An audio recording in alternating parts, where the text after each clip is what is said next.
All protocols observed.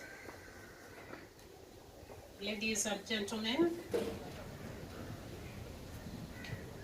not forgetting our presiding judge, Nombasa High Court, and our presiding judge, the ELRC, Mombasa. Good afternoon. My comments will not be many. In fact, I will just make one or two comments. I cannot talk much when my presiding judge is here, my bigger sister, my big sister. She will say what is there for us to hear from the ELRC. This is a joyous moment because, as you have heard, we are celebrating the 10th birthday of the Employment and Labor Relations Court of Kenya. Although the celebrations have come somehow after, that is belatedly, somehow after the actual birthday. But a birthday celebration is a birthday celebration. The baby remains there, the same. Thank you. Now, if I may make one or two comments, I always say that I'm very proud to be a judge of the Employment and the Labor Relations Court, and I feel honored to have been given the opportunity to serve the people of Kenya as such a judge. I am always quick to point out that our court, that is the ELRC court, is a Wanjiku court. I always say that we are a Wanjiku court. It's a Mwananchi court.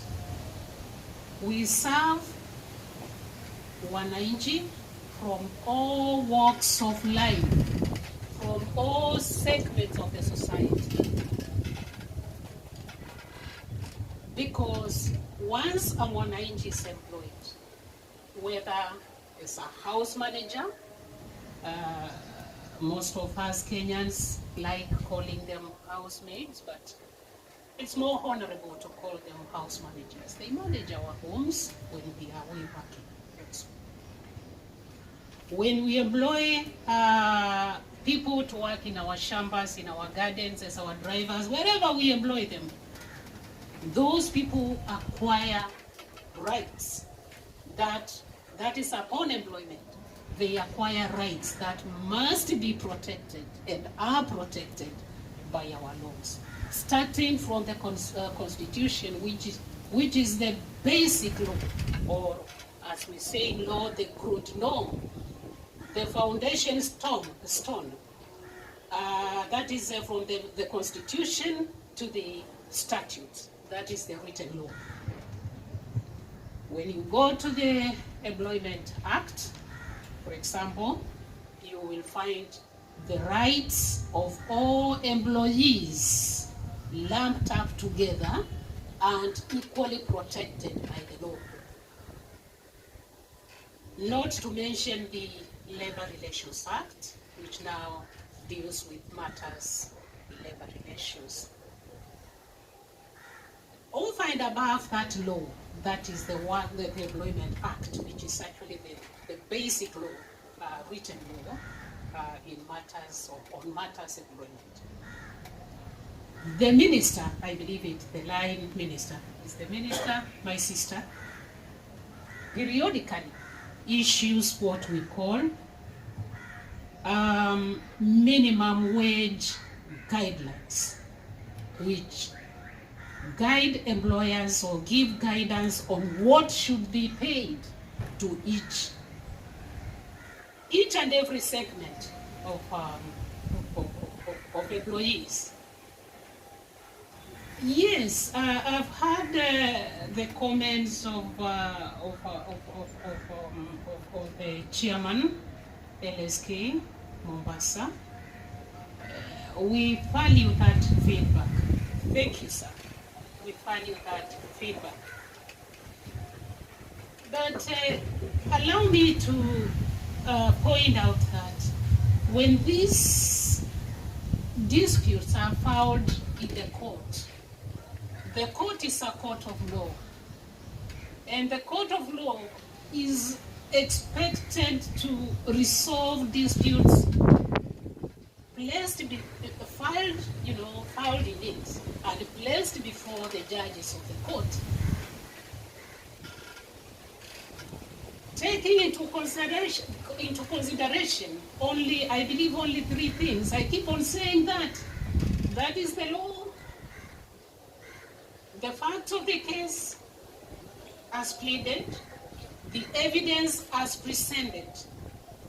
The law, the pleadings and the facts as pleaded, and the evidence presented before us. Full stop. We don't consider anything else. And if anyone says that we consider anything else, please say no.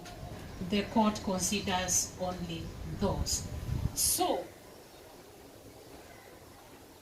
when giving our decisions and our judgments, we are guided by the law. We also look at the minimum wage guidelines. If we find that this employee has been underpaid all along, and maybe they have pleaded as much, then we are tied to the law. And in evidence and the proceedings as presented. Therefore, just to cut on that point, when we advise that parties, or when we advise parties and counsel to consider alternative justice system, that is when we say, please go for alternative dispute resolution. Kindly take up that opportunity. Go for conciliation if you have not done so before coming to court. Go before the mediator in cases of court-annexed mediation, or go to whoever possibly the court has appointed with concurrence of counsel and parties. Because at that point, parties can talk and sort out the issue as human beings. But when the case now comes